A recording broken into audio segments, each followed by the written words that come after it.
బయటికి తిరుక్కొని మాట్లాడుకుంటాడు.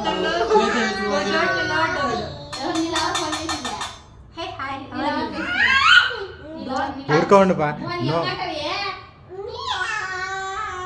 ఫోన్లో మాట్లాడుతున్నాడు వాడు.